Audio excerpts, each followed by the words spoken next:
With just 4 officers, it's one of the smallest police forces in the state of Utah. But that's about to change. News 4 Utah's Don Hudson takes us into this new department in tonight's Behind the Badge.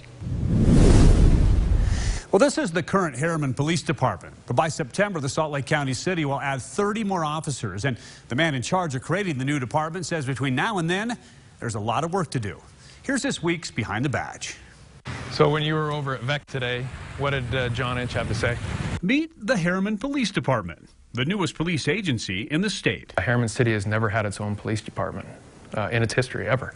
And we want to make sure that we create what will be a long-lasting, solid police department for the citizens. Chief Troy Carr is in charge of setting up the department. Very seldom do you get an opportunity to build something from the ground up, especially a police agency. But that's exactly what he and his force of 4 are doing. And they say there's a lot to get done. I got selected, and I was here for about a week on my own, and I realized it was a pretty weighty job when you start talking about fleet and just training, policy, all these things that need to be taken care of. Everything with Herriman PD, of course, is new. The police badge, the police uniforms, and the police vehicles. Dispatch and record management, policy, uniforms, all those things that need to be addressed. Chief Carr has been in law enforcement for nearly 30 years, starting in corrections in Salt Lake County.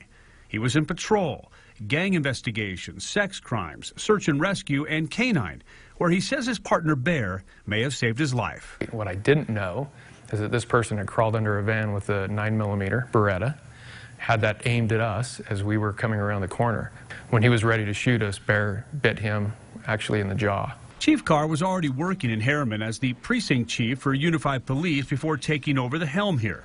And early on in his career, he worked as a patrol officer here, when he says the population was much smaller. They had a chevron and I think a stoplight. Herriman now has more than 40,000 residents, and it's growing each year. And Chief Carr says he feels a great responsibility to serve and protect the community and his officers. I feel like at this position in my career, I can be an advocate for them, and as the chief of police, I can make sure they get the things that they need to be safe and to effectively enforce the law. Chief Carr comes from a law enforcement family. His brother Mike is chief of police in South Jordan. His other brother is a detective sergeant with the South Salt Lake Police Department, and his father was a chief deputy in Salt Lake County before retiring. If you know an officer who we should feature in our Behind the Badge stories, nominate one by going to goodforutah.com/badge. Don Hudson, News 4 Utah.